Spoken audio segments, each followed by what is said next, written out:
A veces, lo más interesante de un libro no está en la historia principal, sino en las notas al final.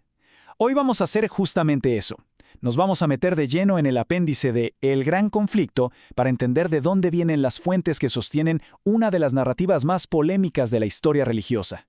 Vamos directo al punto. Este apéndice no es una simple lista de libros. Se presenta como la columna vertebral de todo el argumento. La evidencia. Es como un mapa que nos va guiando por documentos, decretos y eventos que, según el texto, no solo contaron la historia, sino que en algunos casos la moldearon a su antojo.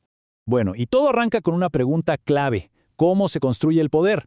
El apéndice dedica toda su primera parte a rastrear las fuentes que, según argumenta, fueron las que pusieron los cimientos para la idea de una única autoridad suprema en la Iglesia.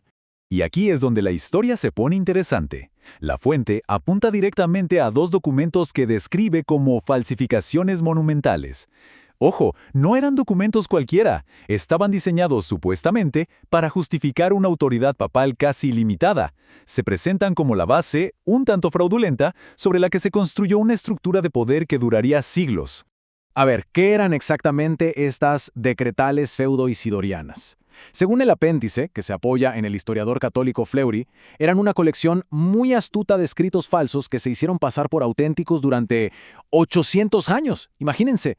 Lo que se destaca aquí no es solo que fueran falsos, sino el tiempo que estuvieron en circulación y la tremenda influencia que tuvieron antes de que alguien se diera cuenta. Y para que veamos el alcance de estas afirmaciones, el apéndice nos muestra este título, encontrado en una glosa, una nota al margen, de un documento papal. Pero el detalle revelador es este. La nota señala que la palabra Deum, o sea, Dios, fue eliminada en ediciones posteriores.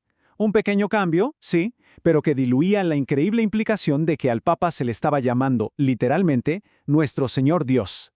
Ok, entonces, una vez que ese poder central se consolida, ¿qué pasa? Pues según nos cuenta la narrativa del apéndice, no se queda de brazos cruzados. Se convierte en el motor para introducir nuevas doctrinas y prácticas que, se argumenta, cambiaron de forma fundamental el rumbo de la fe cristiana. Tomemos el culto a las imágenes. Por ejemplo, la fuente, citando a J.M. Mendham, describe una evolución bastante inquietante. Primero, se introdujeron con una buena intención. Eran como libros visuales para la gente que no sabía leer. Pero luego, argumenta, su uso se fue degenerando hasta llegar a oscurecer la mente de los fieles. El paso final, según esta interpretación, es que terminaron por alejar a las personas de Dios en lugar de acercarlas. Hablemos ahora de otra doctrina que el apéndice examina de cerca, el purgatorio. Se basa directamente en la definición del Concilio de Trento. Lo presenta como un estado intermedio para purgar ciertas penas temporales. Penas que, y aquí viene lo clave, podían ser aliviadas por las oraciones y las acciones de la gente que seguía viva.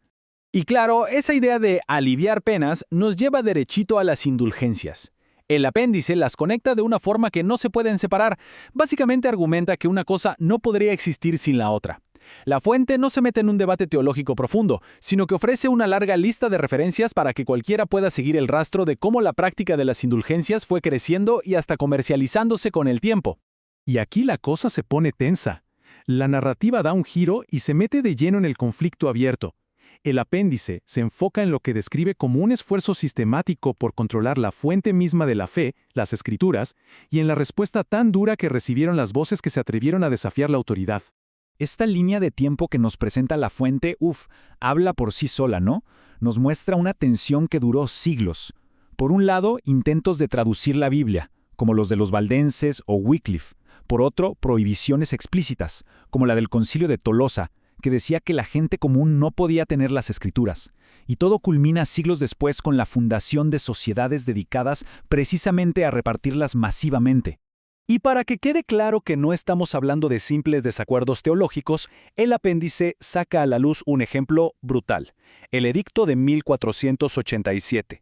La fuente recalca que este documento no pedía un debate con los valdenses, que eran un grupo famoso por traducir y repartir las Escrituras. No, ordenaba directamente su exterminio.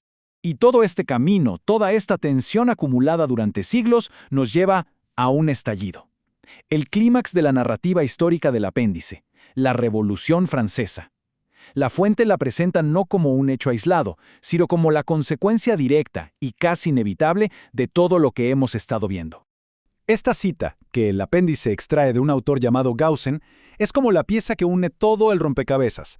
Argumenta que la supresión de la Biblia en Francia, llevada a cabo por el espantoso Tribunal de la Inquisición, fue como sembrar vientos durante siglos. La lógica que se presenta es clara. El levantamiento violento fue la cosecha inevitable de esa tempestad. 1793. El apéndice señala este año el punto más álgido del reinado del terror, como una especie de retribución histórica dramática.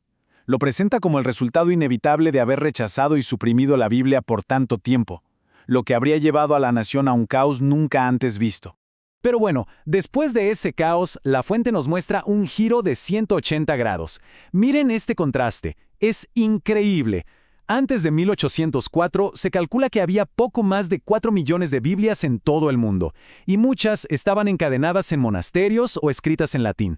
Pero después, con la llegada de las sociedades bíblicas, se desató una verdadera inundación de escrituras, con cientos de millones de copias impresas. Este gráfico lo deja clarísimo, ¿verdad?